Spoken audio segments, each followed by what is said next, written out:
दोस्तों एक दिन एसपी साहब अपना भेष बदलकर लुंगी और कुर्ता में एक थाने के जांच के लिए निकल जाते हैं, क्योंकि वहां के दरोगा की एक शिकायत मिली थी कि वो दरोगा बहुत ही भ्रष्ट है, गरीबों को कुछ नहीं समझता, किसी की सुनवाई नहीं करता है और उसने एक लड़की को अवैध तरीके से अपने थाने में बंद कर रखा है। इस बात को गंभीरता से लेते हुए और इस बात में कितनी सच्चाई है, एसपी साहब लुंगी और कुर्ता में गरीब का भेष बदलकर ऑटो पकड़ के उस थाने पर पहुंच जाते हैं। थाने वाले तो पहले जान नहीं पाते, लेकिन जब सच्चाई सामने आती है तो थाने में पूरा हड़कंप मच जाता था। दोस्तों क्या मामला है, आइए जानते हैं पूरी कहानी। लेकिन उससे पहले आप लोगों से छोटी सी रिक्वेस्ट कि चैनल को सब्सक्राइब नहीं किए तो सब्सक्राइब कर लीजिए, वीडियो को लाइक नहीं किए तो वीडियो को लाइक कर दीजिए, जिससे हमारा हौसला बढ़ता रहे। दोस्तों ये कहानी है करीमनगर जिले के एक छोटे से गाँव की। वहां पे एक थाना होता है। उस थाने पे एक दरोगा थे जिससे गांव वाले हमेशा मुसीबत में रहा करते थे। वो गांव वालों को कुछ भी अहमियत नहीं देते थे, गरीब समझकर हमेशा लात मार के खदेड़ दिया करते थे। दोस्तों उस गांव में एक लड़की होती है जिसका नाम होता है मुनिया। लड़की बहुत ज्यादा खूबसूरत थी, समझदार थी, पढ़ने तो नहीं जाती थी लेकिन सबसे मिलनसार थी। कोई कुछ कहता तो वो किसी की बात को टालती नहीं, उसका काम कर दिया करते थे। मुनिया के पिताजी पशुपालन का काम करते थे और दूध निकाला करते थे। मुनिया उस दूध को ले जाकर गांव वालों में दुकानों पर ले जाके पहुंचाया करते थे। दोस्तों मुनिया उस थाने पर भी दूध लेकर जाया करते थे। वहां पे एक दरोगा थे जो इसको अपनी बेटी की तरह समझते थे। कभी कभी वो अपने हाथों से इसको खाना भी खिला दिया करते थे और गांव वालों से मिलजुल कर हमेशा रहते थे। गांव में किसी की शादी होती थी वहां पे अटेंड करते थे और उसमें सहयोग भी करते थे, जिससे गांव वाले बहुत ज्यादा खुश थे। लेकिन दोस्तों एक दिन की बात है, दरोगा साहब एक दिन खाना खाकर सोए और सोए ही रह गए। सुबह जब सहकर्मियों को पता चला तो वो जगाने पहुंचे, लेकिन दरोगा साहब जगे ही नहीं। बहुत प्रयास किया गया लेकिन नहीं जगे। ये बात पूरा शोर हो गया। ये बात जो है गांव वालों को पता चली। गांव वाले सभी इकट्ठा होकर आए थाने पर और पता चला कि ये मर चुके हैं। उनकी लाश को बाहर निकाला गया। उसके बाद उनके मरने की खबर उनके परिवार वालों को दी गई। वहां से उनकी पत्नी, उनकी 2 बेटियां आईं और देखते ही रोने लगी। दोस्तों दरोगा साहब की लाश को पोस्टमार्टम के लिए भेजा गया, जहां पे पता चला कि इनकी मौत हार्ट अटैक से हुई है। उसके बाद उनके लाश को उनके पत्नी के हवाले कर दिया जाता है। अब दोस्तों उस थाने के प्रभारी के रूप में एक दरोगे की एंट्री होती है जिसका नाम होता है मनोज। वो दरोगा बहुत ही सख्त और भ्रष्ट था। वो किसी को कोई वैल्यू नहीं देता था। उस दरोगा के आने से गांव वाले तो खुश नहीं थे, लेकिन फिर भी क्या करते, वो एक दिन स्वागत के लिए दरोगा को अपने गांव बुलाते हैं और वहां पे स्वागत समारोह का आयोजन किया जाता है। तैयारी जोर शोर पे चल रही थी। दरोगा वहां पे पहुंचता है तो उसके बाद क्या बोलता है कि तुम लोग क्या सोचते हो, तुम लोग के चुटपुंजिया से मैं जो है तुम लोग के बस में हो जाऊंगा, जो चाहोगे वो करोगे, भूल कर भी ऐसी गलती समझ लेना करना मत। मेरे साथ ऐसा खिलवाड़ बिल्कुल नहीं। अगर कोई भी मुझसे उलझा ना तो समझ लो वो गया काम से। इस बात को सुनकर पूरे गांव वाले डर जाते हैं और आपस में बातचीत करते हैं, यार ये तो दरोगा बड़ा सख्त है, इससे बचकर रहना पड़ेगा। दोस्तों एक दिन की बात है, एक गांव का आदमी जाता है थाने पे रिपोर्ट लिखवाने के लिए। वो दरोगा जी के पास पहुंचता है तो देखता है दरोगा जी ताश खेल रहे हैं। बोलता है, साहब मेरी साइकिल गुम हो गई है, अगर आप हमारी साइकिल ढूंढने में मदद करेंगे तो बहुत जल्दी हमारी साइकिल मिल जाएगी और बहुत मेहरबानी होगी। दरोगा मारे गुस्से में उठकर बोलता है, क्या बोला तूने, मैं तुम्हारी साइकिल खोजने के लिए आया हूँ, तुम्हारे बाप का नौकर हूँ, भाग जाए यहाँ से, मैं तुम्हारा गुलाम नहीं हूँ। जब इतनी बात वो आदमी सुनता है तो लड़खड़ाते हुए वहां से भागकर गांव चला आता है। ये बात पूरे गांव वालों में फैल जाती है। गांव वाले सोचने लगते हैं कि ये दरोगा इतना सख्त है, किसी को वैल्यू नहीं देता है, तो हम लोगों के लिए क्या काम में आएगा। एक दिन की बात है दोस्तों, दरोगा खेत की तरफ टहलने के लिए निकलता है, गश्त के लिए। वहां पे कुछ औरतें काम कर रही होती हैं, उनके पास जाकर गंदी गंदी हरकतें करने लगता है। वो औरतें रोते भी लगते अपने घर पहुंचती हैं, अपने घर वालों को सारी बात बताती हैं। घर वाले कुछ भी नहीं करते, क्योंकि वो जानते थे कि दरोगा किसी न किसी केस में उलझाकर हम लोग को अंदर कर देगा।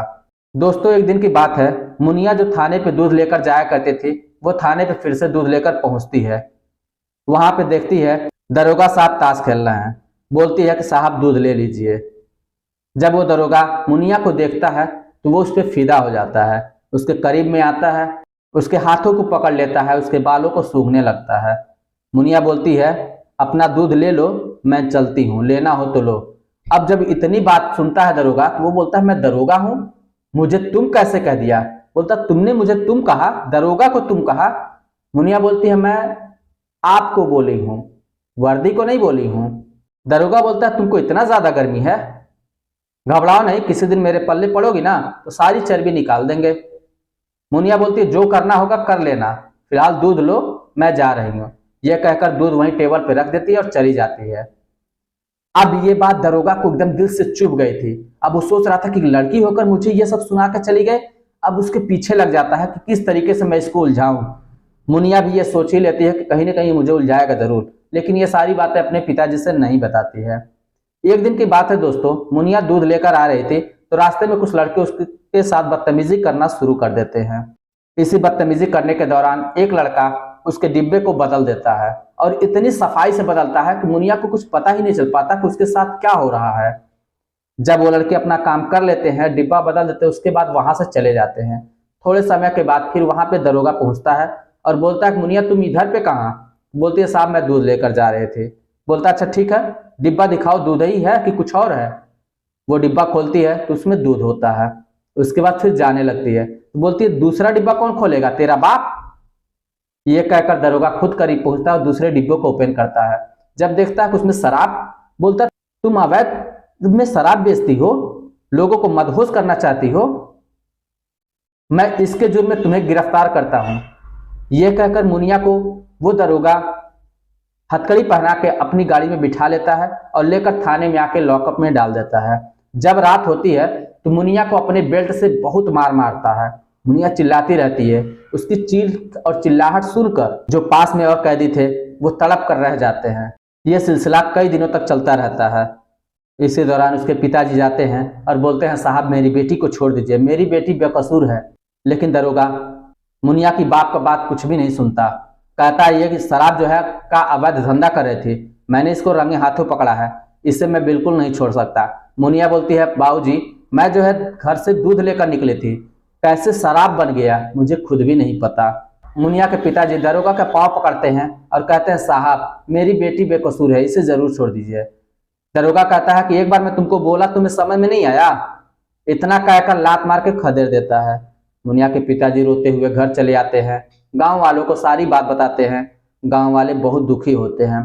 ये बात पूरे गांव में फैल जाती है। ये बात मुखिया के पास पहुंचती है तो मुखिया बोलते हैं यहाँ से तो कुछ होने वाला है नहीं, एक काम करो चला जाए एसपी के वहां, एसपी के वहां से जो होने वाला होगा होगा।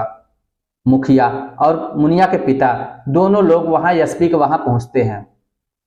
वहां पे पहुंचते पहुंचते शाम हो जाती है। वहां का जो गेटमैन चौकीदार होता है वो देखता है कि एक बूढ़ा बाप आया हुआ है और अपनी बेटी की फरियाद लेकर कि मेरी बेटी को एक दरोगा ने अवैध तरीके से उसको बंदी बना लिया है, उसको लॉकअप में डाल दिया है और जब हम लोग जा रहे हैं तो हम लोग को जो है मार के खदेड़ दे रहा है।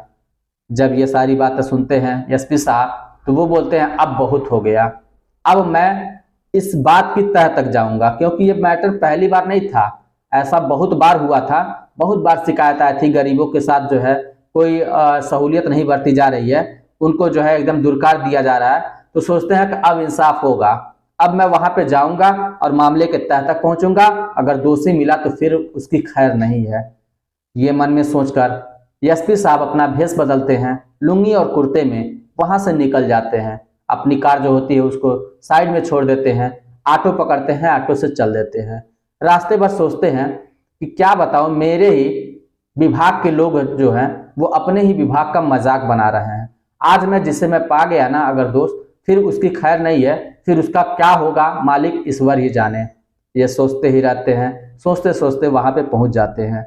जब थाने के गेट पे पहुंचते हैं तो देखते हैं फरियादी खड़े हुए हैं, लेकिन कोई भी कुछ सुनवाई नहीं कर रहा है। पुलिस वाले अंदर बैठकर बातचीत करते हैं, किसी की तरफ कोई ध्यान नहीं है। ये दरोगा से मिलने की इच्छा जताते हैं तो एक पुलिस वाला बोलता है चल बे उधर, दिख नहीं रहा तुमको कितने लोग लाइन में लगे हुए हैं, तू भी लाइन में रह, जब नंबर आएगा तुझे बुला लिया जाएगा।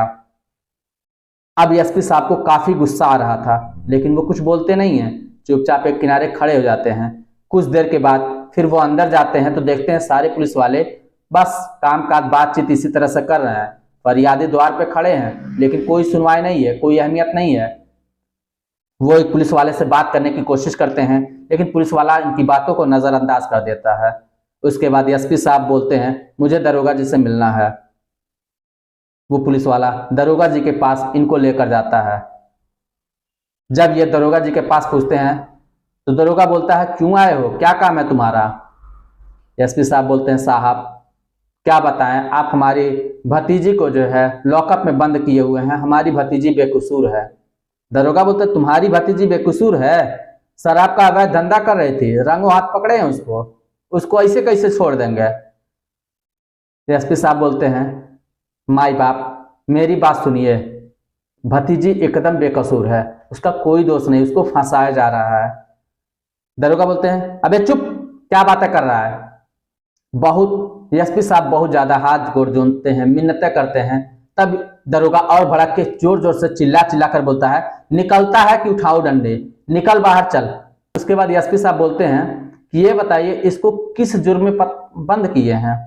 तो दरोगा बोलता है इसको मैंने रंगों हाथ पकड़ा है, ये शराब का अवैध धंधा करते थे और ये अब कभी पूरी जिंदगी नहीं छूटेगी, मेरे होते हुए तो बिल्कुल भी नहीं, कोई नहीं छुड़ा सकता इसको। एसपी साहब बोलते हैं अच्छा, अगर मैं चाहूं तो अभी तुम्हें छोड़ना पड़ जाएगा। अब ये बात सुनकर सभी पुलिस वाले हंसने लगते हैं, कहते हैं या अब जो है तू छुड़ाएगा इनको, मैंने बंद किया है, कोई आ जाएगा कुछ नहीं। ये कहते हुए एसपी साहब को थोड़ा सा धक्का देते हैं। एसपी साहब थोड़ा बाहर आते हैं, उसके बाद जो है अपना आई कार्ड निकाल के दिखाते हैं। वो दरोगा जब आई कार्ड देखता है एसपी, उसके बाद उनसे गिड़गिड़ाहट शुरू हो जाती है। सभी लोग हक्के बक्के रह जाते हैं कि एसपी साहब इस लिबास में, इस कपड़े में, वो भी गरीब बनकर। बोलते हैं हाँ मैं ही हूं, तुम लोगों की शिकायतें बहुत ज्यादा मिल रही थी, इसलिए मैं खुद जांच पे आया हूं, और जैसा मैंने शिकायतें मिली थी ना वैसा ही तुम मुझे मिले हो, इसलिए तुम सोच लो अब क्या होगा तुम्हारे साथ। बोलते हैं साहब मुझे माफ कर दीजिए। ये दरोगा बोलता है मुझे साहब माफ कर दीजिए, माफ कर दिए, मुझसे गलती हो गई और मैंने इससे अपना पर्सनल दुश्मनी निकालने के लिए मैंने ही ऐसा काम करवाया था। इस लड़की का वाकई में कोई दोष नहीं है, मैं इसे अभी तुरंत छोड़ता हूँ। एसपी साहब बोलते हैं तुम क्या छोड़ोगे, तुम अपने पहले नौकरी बचाओ, अब मैं तुम्हें अभी सस्पेंड करने का आदेश देता हूँ, तुम नौकरी से हाथ धो बैठोगे। और यह कहकर आदेश दे देते हैं। वो दरोगा नौकरी से निलंबित हो जाता है। उसके बाद बोलते हैं अब जाओ, जाके घर पे मक्खियां मारना। उसके बाद एसपी साहब आदेश देते हैं इस लड़की को फौरन छोड़ दो। लड़की को बाहर निकाला जाता है, उस पर जो लगे झूठे केस थे उसको भी एसपी साहब खत्म करते हैं। उसके बाद लड़की अपने घर चली जाती है। जब घर जाती है तो गांव वालों में खुशी की लहर दौड़ जाती है। एसपी साहब का बहुत बहुत धन्यवाद देते हैं, और साथ ही साथ उन लोगों का एक भरोसा था, बन गया था कि हाँ अब गरीब को सताया नहीं जाएगा।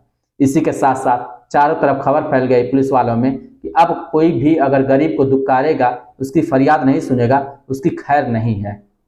ये बात आला अधिकारियों तक पहुंची। आला अधिकारियों में यह हो गया कि हाँ हम लोगों को भी समय समय पर अपने से निचले अधिकारियों को जांच करते रहना चाहिए, क्या वो अपने सही तरीके से काम कर रहे हैं कि नहीं कर रहे हैं। तो बस दोस्तों आज की कहानी में इतना ही था। आपको कहानी कैसी लगी हमें कमेंट बॉक्स में लिखकर जरूर बताइएगा।